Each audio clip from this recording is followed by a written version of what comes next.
It was August 4th, 1958. The Billboard Hot 100 was born. In honor of the chart's 65th anniversary, Billboard staff has been putting together a huge list of the top 500 best pop songs. Everything from Tony Bennett to SZA, the Kinks to the Chainsmokers, Chubby Checker to NSYNC. And now we're revealing the top 10, coming to you from the people who put the list together. Here is the Billboard Top 10 from the 500 best pop songs of all time. Let's kick off the top 10 with the Beatles, I Want to Hold Your Hand. You let me hold your hand. I wanna hold your hand. The Beatles are the group that turned rock music into the new pop music. They combined the rock and roll of early rockers like Little Richard and Chuck Berry, melded it with girl group singles. The result was I Want to Hold Your Hand. It became the first Beatles song to top the Billboard Hot 100. This was the song that had a generation of teenagers losing their minds, screaming in the streets, ripping their clothes off. The Beatles were the original boy band, and this is the song where all that started. I wanna hold your hand. Coming in at our number 9 spot, Tupac featuring Dr. Dre, California Love. Bumping and grinding like a slow jam. It's West Side, so you know the road will bow down to no man. So this was the song that the last 10 years of West Coast rap had been leading up to. You know, Dr. Dre had been the best producer for about a decade. Tupac had been the best rapper for about a half decade. So Tupac gets out of jail, he comes to Death Row Records, he gets a Dr. Dre beat, and they make California Love. It's one of the best rap songs of the decade, and it does what all the best rap songs do, which is that it's super local to the West Coast, but it's super global in its appeal. We talked about what rap songs should sort of be the highest on this list, and California Love is sort of the beginning of the era where rap music could be pop music. Today, rap is the most popular music on the globe. It's more popular than pop even. At its heart, pop stands for popular.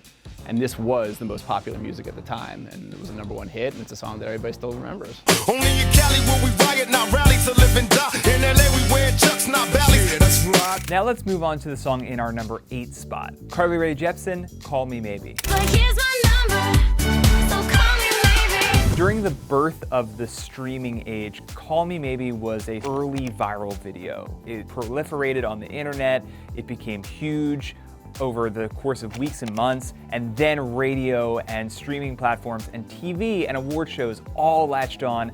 It hit #1 on the Hot 100, it stayed there for 9 weeks. Call Me Maybe was the type of enormous hit that is career defining. It will always be her biggest hit. Hey, I just met you, and this is crazy, but here's my number. Coming in at number 7 is Michael Jackson's Billie Jean.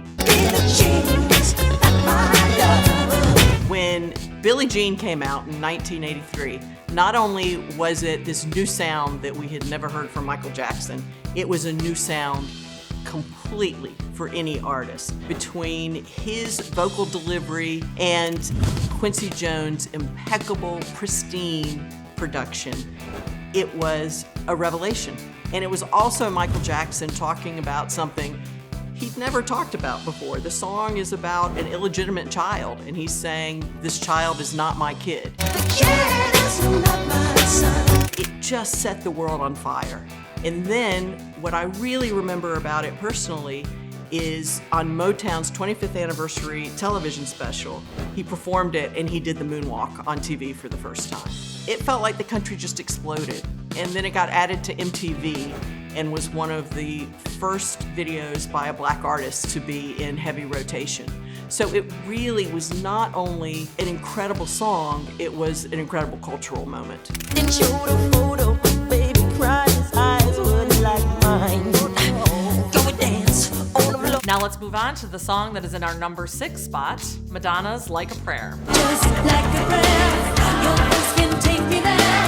Madonna is pop music. Like, she just completely and utterly defines what pop is, and we had to have her in our top 10 because she is just a pop legend, and this is her quintessential pop hit. Of course, when this song was released, it was a little controversial, especially because of the music video, which included burning crosses, it included an interracial kiss. She even lost a Pepsi sponsorship over it. But in the end, the song was just too big to deny, and it got past all that controversy and just became a timeless classic. Just like a prayer, your voice can take me there. Just like the muse to me. Our number 5 is Kelly Clarkson, Since You've Been Gone. Since you've been gone. We put Kelly Clarkson at number 5 because Since You've Been Gone encapsulates the perfect pop song structure. You have soft verses, a large chorus, and an even bigger bridge. This is the lead single from her second album, Breakaway, and it peaked at number 2 on the Billboard Hot 100.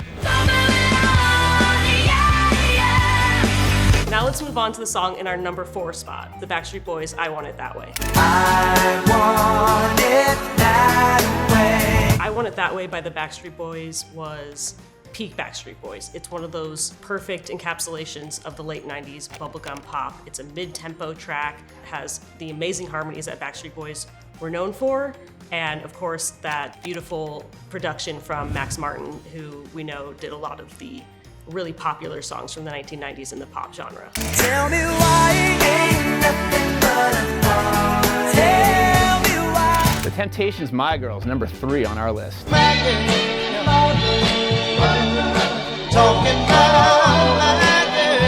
My Girl's the kind of song that everybody knows that it's great, but nobody really thinks about its greatness because it's just kind of self-evident. You know, My Girl's existed for almost 60 years now, and it's just sort of in the ether. It's just kind of part of our lives, and we don't really think about it. But the greatness is self-evident because it's still around, you know. And it's written by Smokey Robinson, who's very arguably the greatest pop songwriter of all time. So it's no surprise that the song still kind of resonates today. You know, again, nearly 60 years after it was released. I've got sunshine.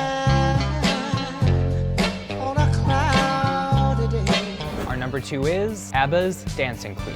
You are the dancing queen, young and sweet. Dancing Queen is so high on our list because in a lot of ways what does seem like a very simple, straightforward song is really quite an achievement. There's a lot going on here. There's a lot going on with their vocal harmonies. It takes a lot of effort and a lot of sophistication and planning to sound this effortless. And what ABBA was so good at is doing it without ever letting you see any of those seams. Dancing Queen is a disco song. Most people don't really think of it that way, in the same way that you kind of think of a Bee Gees song as a disco song, because there's something just so pure and liberating about it that it's transcended the moment, it's transcended the era. This is a song for everyone. It gets everyone dancing, it makes everyone happy, it makes everyone feel like they are a 17-year-old dancing queen. Be that girl, watch that scene, dig into dancing queen. Coming in at number 1 is Whitney Houston, I Want to Dance with Somebody.